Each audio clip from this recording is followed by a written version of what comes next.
Hello, how are you? Today I've put together for you the 8 main mistakes people make when consuming avocado. It has to do with combinations, with nutrients. It can harm your diet, even your workout. You're going to love it. Stay until the end. You won't want to miss it. If you love tips on nutrition, health, and fitness, you're going to love this channel. Take the opportunity to subscribe. Remember to activate the notification bell so you don't miss anything. I have new videos every day. You're going to love them. Let's start talking more about the mistakes people make when consuming avocado. Remember, I have videos here on the channel discussing mistakes when consuming other foods as well. I'll leave the links for you down below in the description, and there's a really cool playlist that also talks about good food combinations so we can get more benefits from them by pairing them with synergistic foods. I'll leave that playlist down below in the description for you as well. So tell me here in the comments if you have the habit of eating avocado. Do you eat it more sweet or savory, and at what time of day? I'd love to see your comment. And if you like this kind of video, leave a like. And if there's any food you'd like to know the main mistakes about, a food you eat a lot in your daily life, go ahead and leave your suggestion for the next video down below in the comments. Avocado is one of the most fantastic foods out there. It has a very nutritious profile, low in net carbs, high in fiber, packed with heart-healthy fats, antioxidants, vitamins, minerals. It brings many health benefits. I even have a video here where I talk more about the benefits of avocado. But there are things we end up doing that can take this wonderful food and actually worsen its nutritional profile, which could even make it not as good for us. So let's get started with our tips to help you change a few things in your daily routine. The first thing you need to be careful about and avoid doing is discarding that very dark green pulp that's close to the avocado skin. Of course, no one eats the avocado skin. It's not edible. We do have to peel it and throw it away. We have to discard it. But many people scoop out the avocado with a spoon and forget to scrape the skin thoroughly. So a tip I have for you is, if the avocado is really ripe, you can make an X on the back of it and peel it like a banana, because that way you can get as much of that very dark green pulp as possible, which is packed with beneficial ingredients and antioxidants and brings many good effects to our bodies. The second mistake is eating it after your workout or even before your workout, depending on the time you have to train. That's because avocado, as I mentioned, is a source of fats and fiber, so it will slow down the absorption of nutrients from the other foods you eat with it. So if you have a pre-workout shake before going to the gym, 20 minutes, half an hour, or even 1 hour beforehand, with avocado, inevitably, when you get to your workout, it will still be sitting in your stomach, relatively undigested, with slower digestion.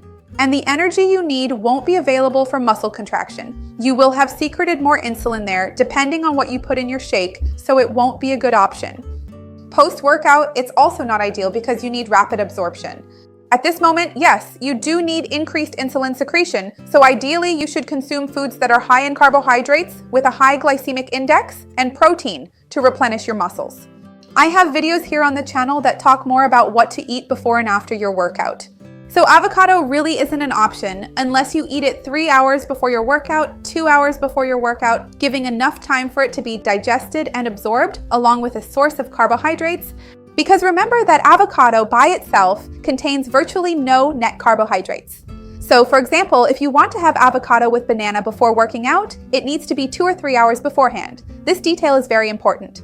Another problem I see is the amount of avocado people consume, because the avocado some people eat the most is that giant avocado, which is different from that smaller one, the one that looks a bit like a larger pear. This big avocado is almost the size of a large papaya, really big.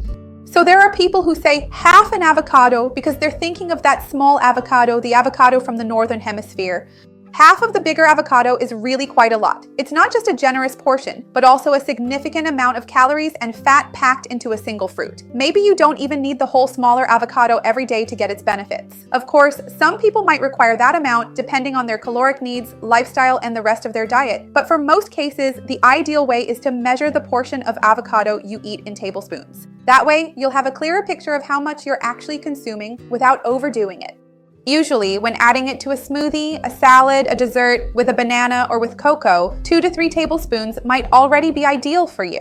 So remember that, like any other fruit, it's important to measure the amount of avocado you eat, even though it's super healthy. Another very common mistake is adding too much sugar to avocado when eating it. Avocado has a neutral flavor. It doesn't have a very strong taste, so people tend to add things to it when eating.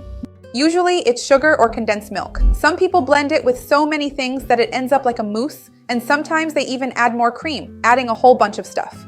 And by adding condensed milk, sugar, even if it's brown sugar or demerara, you'll be adding a large amount of carbohydrates, and together with that fat, the calorie count goes through the roof. So that's really not healthy for you. Ideally, you should try to pair avocado with a naturally sweet food. For example, you can mix avocado with banana, like I mentioned. You can mash them together and it tastes really good. You can sprinkle some cinnamon on top, which is great, or you can blend avocado with water and strawberries, for example. And if you want a bit of sweetener, you can use stevia or xylitol, because that way you have a food with fewer carbohydrates and you can balance things out. Or another great option if you also want to go low carb is to blend or even mash avocado with a bit of coconut milk and cinnamon. It tastes amazing. It gives you that sweet flavor without adding a huge amount of calories and carbohydrates, which people often end up including. Another mistake is thinking that avocado should only be eaten sweet. In many countries, people have the habit of eating avocado sweetened with sugar, with condensed milk, in desserts, like I mentioned before, ice cream, mousse. Many people eat avocado as a sweet dish. Usually people actually eat it in savory dishes. You can make avocado mayonnaise, avocado cookies, you can add avocado to salads. There are so many delicious recipes with avocado. It can be used as a filling for pancakes, as a pancake base, in pies. It's very versatile and gives a great texture to recipes. I have a playlist of avocado recipes here on the channel, both sweet and savory, and I'll leave the link down below in the description for you. Another mistake I see some people make when they want to use avocado in savory dishes is adding too much fat to the avocado. Avocado is a food with a wonderful fat profile, basically monounsaturated, excellent for the heart. Yet some people add mayonnaise to avocado. Some people add soybean oil to avocado to make homemade mayonnaise. Some people mix avocado with other foods. For example, if they want to use avocado in a salad, they add avocado slices and then drizzle even more olive oil on top. Of course, it's a healthy fat, but you're still adding too much fat. It all depends on your needs and how much you use, because, for example, I even have an avocado mayonnaise recipe here on the channel that uses olive oil, which is also an extremely healthy fat, to give it that mayonnaise consistency. But you're not going to use a huge amount, you'll use just 1 or 2 tablespoons. Now, sometimes you might add half an avocado to your salad along with 2 tablespoons of olive oil, and that ends up being an excessive amount. So, once again, it's a matter of measuring and making the best combinations. Whenever you use avocado, try to avoid processed industrial fats or lower quality fats.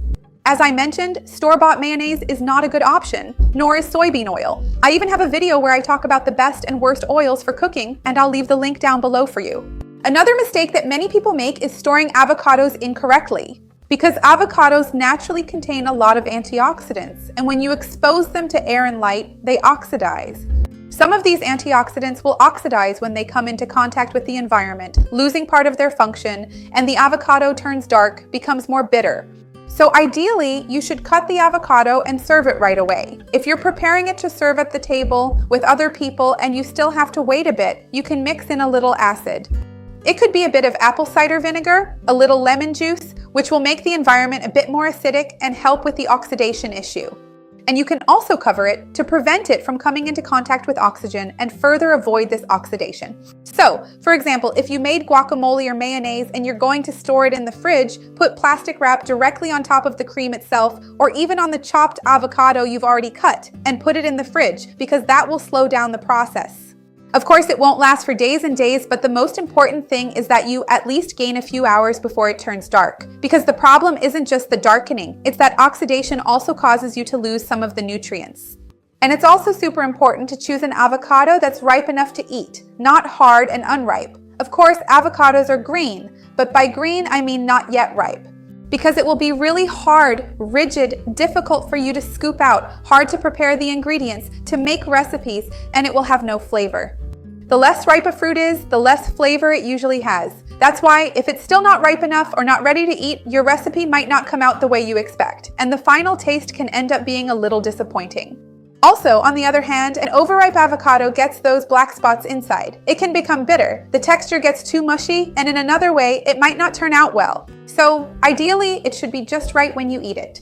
To know for sure, you usually just look at the avocado itself. The skin shouldn't be super green. Ideally, it should be slightly brown, and when you press it, just don't go around squeezing other people's avocados at the store so you don't ruin them. But when you touch it, it should be slightly soft, kind of like a papaya, let's say, but not too soft. but you can feel that there's some flesh, some pulp there. It's not hard as a rock because when the avocado is unripe, it's as hard as an apple. So, it needs to be softer, let's put it that way, to show that it's riper and more suitable for eating. Tell me down below which of these mistakes you used to make and which one you're going to start changing. I'd love to see your comment. Remember to like the video because that helps me too, and share it with someone who will enjoy it, with someone who needs it. Let's spread this chain of good together. That's what I want here with the channel. See you next time. Bye.